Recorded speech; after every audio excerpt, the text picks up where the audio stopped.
Share market में गिरावट के बीच देश के तीसरे बड़े औद्योगिक घराने अडानी ग्रुप के शेयरों में आज भारी उछाल देखने को मिली। मार्केट रेगुलेटर सेबी ने गौतम अडानी और उनके परिवार को हिंडनबर्ग रिसर्च के आरोपों पर क्लीन चिट दे दी।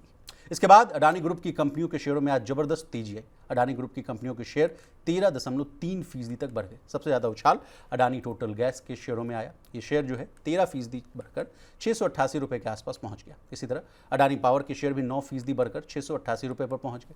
ग्रुप की फ्लैगशिप कंपनी अडानी एंटरप्राइजेस और अडानी ग्रीन एनर्जी के शेयर भी लगभग 5% बढ़ते हुए नजर आए। वहीं अडानी पोर्ट के शेयर 3%, तो AWL एग्री बिजनेस के शेयर्स भी 3% बढ़े। Praveen sir, Forbes real time billionaires list के मुताबिक इस तेजी के बाद गौतम अडानी की नेटवर्थ में $3 अरब की तेजी आ गई है। अब चूंकि सर हम और आप इस पूरी खबर को आज से नहीं सर, काफ़ी लंबे समय से इसको कवर करते हुए नजर आ रहे हैं। जब से मुझे याद है सर कि वो जनवरी का वो महीना साल 2023 जब ये खबर आई थी, उसके बाद जो है सड़क से लेकर संसद तक पूरा हंगामा मच गया था। तो पूरी क्रोनोलॉजी को हम आपसे समझना चाहेंगे और 23 से 25 तक का सफ़र तय कराइए। नहीं, देखिए 2023 में 24 जनवरी को जब हिंडनबर्ग रिसर्च की एक रिपोर्ट आई थी, जो कि एक अमेरिकन शॉर्ट सेलर हैं, उसके बाद जो अडानी ग्रुप पे एक तरह का हमला किया गया, एलिगेशंस लगाए गए, काफ़ी गंभीर आरोप लगाए गए, एक लंबी चौड़ी रिपोर्ट आई और पूरा मुझे याद है कि 24 जनवरी को जब सुबह होते ही जब इसकी खबर, ये रिपोर्ट आई, उसके बाद ऐसे मानकर चली कि पूरे देश में एक तरह की सनसनी का माहौल है पैदा हुआ। क्योंकि जो गौतम अडानी और जो अडानी ग्रुप दुनिया के, गौतम अडानी उस वक्त दुनिया के दूसरे तीसरे सबसे रईस शख्स जो है हुआ करते थे और माना ये जा रहा था कि बहुत जल्द वो दुनिया के सबसे अमीर शख्स शामिल होंगे। भारत के जो बेहद क्रिटिकल इंफ्रास्ट्रक्चर सेक्टर है, एयरपोर्ट्स हैं, पोर्ट्स हैं, आपके रोड ट्रांसपोर्ट है, इन तमाम सेक्टर्स में अडानी ग्रुप का भारी भरकम इन्वेस्टमेंट था और रीढ़ माना जाता है इंफ्रास्ट्रक्चर सेक्टर देश की, किसी भी देश की।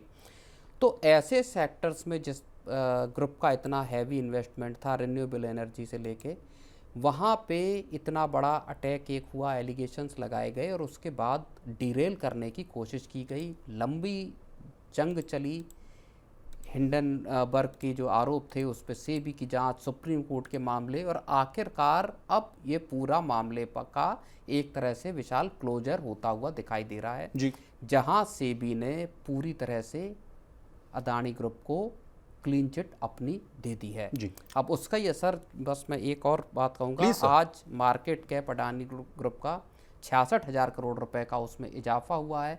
अब तक की सबसे बड़ी तेज़ी इसको माना जा रहा है। आज जो तेज़ी आई है उसमें अडानी पावर 12% चढ़ा है, अडानी एंटरप्राइजेस 5%, ग्रीन 5% और अडानी टोटल गैस जैसे जो कंपनी है वो 7% के उसमें इजाफा आया। तो शेयरों में लंबा चौड़ा इजाफा आया और ये भी बताता है कि किस तरह से इन्वेस्टर्स एक बार फिर से, जो एक हिंडनबर्ग ने एक अटैक किया, एक हिट उसको मामला बताया गया जी, और हिंडनबर्ग तो चूंकि शॉर्ट सेलर थे, पैसा कमाया उन्होंने, अपना पैसा कमा के निकल गए और देश के जो लाखों करोड़ों इन्वेस्टर्स थे उनके सामने एक बहुत बड़ी मुसीबत क्रिएट हुई। और इससे ये भी सवाल पैदा होता है कि इस तरह की जब रिपोर्ट्स आती हैं, ख़ासतौर पर किसी विदेशी उसमें, क्या उन पर वाकई आंख बंद करके भरोसा किया जाना चाहिए? क्या इस तरह के जो वो हैं वो नेशनल इंटरेस्ट को भी क्या इस तरह से प्रभावित करने की कोशिश करते हैं? विशाल सर, इस पूरे मामले पर गौतम अडानी साहब जो चेयरमैन हैं, उनका भी एक बयान आया। उन्होंने कहा कि लंबी जांच के बाद सेबी ने फिर से वही बात कही जो हम हमेशा से कहते आए हैं। हिंडनबर्ग के जो दावे थे वो बेबुनियाद थे। पारदर्शिता और ईमानदारी हमेशा से अडानी ग्रुप की पहचान रही है। हमें उन इन्वेस्टर्स के नुकसान का बहुत दुख है जिन्होंने इस फर्जी और दुर्भावनापूर्ण रिपोर्ट की वजह से पैसा गंवाया है। जिन लोगों ने झूठी कहानियां फैलाई, उन्हें देश से माफ़ी मांगनी चाहिए। भारत के संस्थानों की यानी इंस्टीट्यूशंस की, भारत के लोगों की और राष्ट्र निर्माण के प्रति जो हमारी प्रतिबद्धता है वो अटल है। और सत्यमेव जयते कहते हुए उन्होंने जय हिंद के साथ ही इस ट्वीट को अपना विराम दिया है। लेकिन सर लगातार देखिए, गौतम अडानी के लिए पिछले 2023 से लेकर आज तक का सफ़र अगर आप देखिए तो बेहद संघर्ष भरा रहा। आपको याद होगा एक एफपीओ 20,000 करोड़ का जो लाने वाले थे उसको कॉल बैक करना पड़ा था, वापस लेना पड़ा था अडानी ग्रुप को। सर आप वो कह रहे हैं एक दिन में सर 59% तक जो हम लोगों ने गिरावट देखी थी सर, मतलब जो फ्लैगशिप कंपनी अडानी इंटरप्राइजेस वो 1200-1100 रुपए के आसपास आती हुई दिखी थी। हाँ बिल्कुल, आधा मार्केट कैप वाइप आउट हो गया था उस पूरी क्राइसिस में। 6.5-7 लाख करोड़ रुपए का जो मार्केट कैप रह गया था ग्रुप की कंपनियों का।